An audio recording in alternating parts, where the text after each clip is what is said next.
Être un géant spirituel ne signifie pas être connu, visible ou actif dans une communauté religieuse. Beaucoup confondent encore la stature spirituelle avec la popularité, l'éloquence ou la longévité dans la foi. Pourtant, la grandeur spirituelle ne se mesure ni au nombre d'années passées dans une église, ni à la capacité de parler de Dieu, mais à la profondeur de la vie intérieure. Un géant spirituel est avant tout une personne dont l'homme intérieur a grandi. C'est quelqu'un qui ne dépend plus des circonstances pour rester stable, qui ne s'effondre pas à la première épreuve et qui ne remet pas Dieu en question dès que la souffrance apparaît. La Bible montre clairement que la croissance spirituelle est indépendante de l'âge physique, du statut social ou du niveau d'instruction. La stature spirituelle concerne la maturité, la solidité, la capacité à porter le poids des responsabilités spirituelles et des combats de la vie. Un géant spirituel ne réagit pas comme un enfant, il discerne, il comprend, il demeure ferme. Là où beaucoup cherchent des manifestations extérieures, le géant spirituel recherche une transformation intérieure profonde. Comprendre cela est essentiel, car tant que la définition est fausse, la direction sera fausse.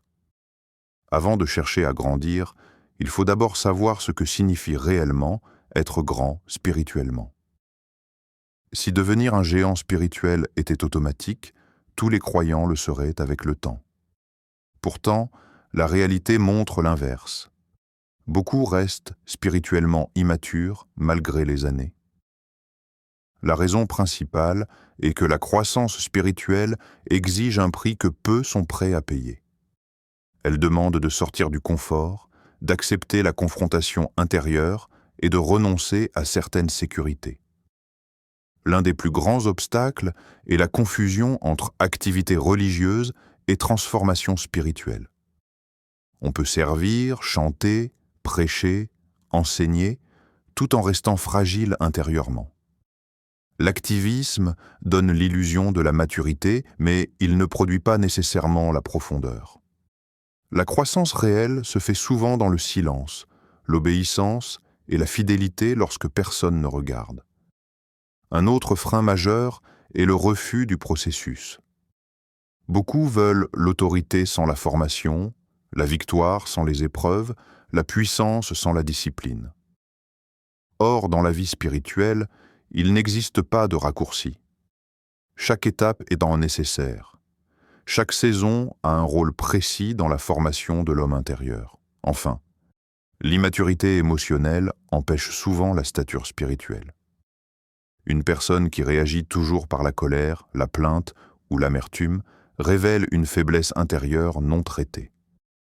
Devenir un géant spirituel implique d'apprendre à gérer ses émotions, à faire confiance à Dieu même dans l'incompréhension et à persévérer quand les résultats tardent.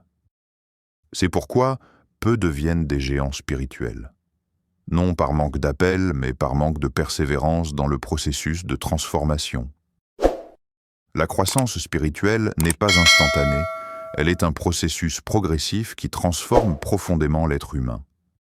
Elle commence par la prise de conscience de notre besoin de Dieu et par la décision sincère de marcher avec lui. Comme une graine qui germe, la foi doit être nourrie par la prière, la lecture de la parole et la méditation quotidienne. Chaque acte de discipline spirituelle agit comme de l'eau et du soleil sur cette graine, permettant à la foi de s'enraciner profondément dans le cœur. Mais la croissance spirituelle ne se limite pas à la connaissance, elle implique aussi la pratique. Les épreuves et les défis deviennent des occasions de renforcer la patience, l'humilité et la confiance en Dieu. L'Esprit Saint joue un rôle central, guidant, corrigeant et inspirant à chaque étape. Petit à petit, les pensées, les paroles et les actions commencent à refléter davantage le caractère de Christ. C'est un chemin de transformation continue. La croissance spirituelle demande persévérance et sincérité, mais elle promet une vie riche, pleine de paix et de force intérieure. Chaque étape franchie rapproche l'homme de son vrai potentiel spirituel et de l'intimité avec Dieu. Un géant spirituel se distingue avant tout par son intimité avec Dieu. Tandis qu'un croyant ordinaire suit souvent les routines religieuses, le géant cherche la profondeur.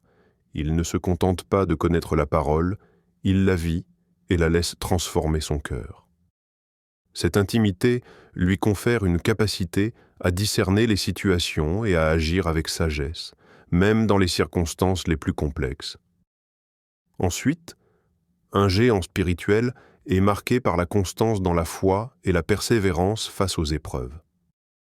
Là où un croyant ordinaire peut fléchir ou se décourager, le géant voit dans chaque difficulté une opportunité de croissance et de manifestation de la puissance de Dieu. Il ne se limite pas à recevoir, mais donne généreusement. Son influence inspire, encourage et élève ceux qui l'entourent.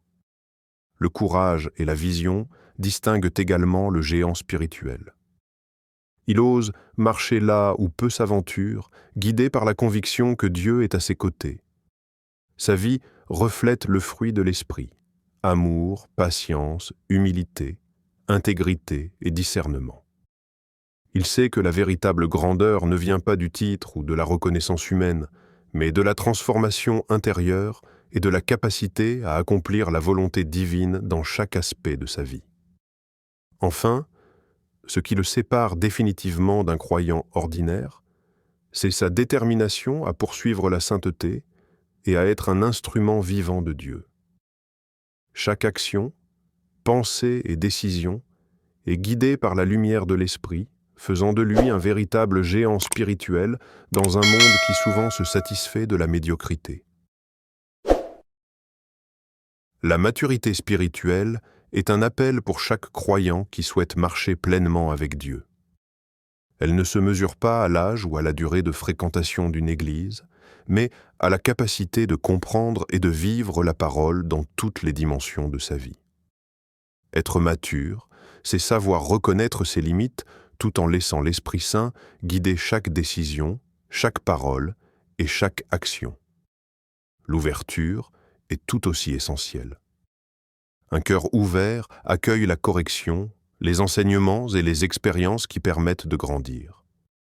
Il refuse l'orgueil et la rigidité qui enferment dans une vision étroite de la foi. La maturité spirituelle et l'ouverture sont indissociables. Le premier sans le second conduit à l'arrogance, le second sans le premier à l'instabilité.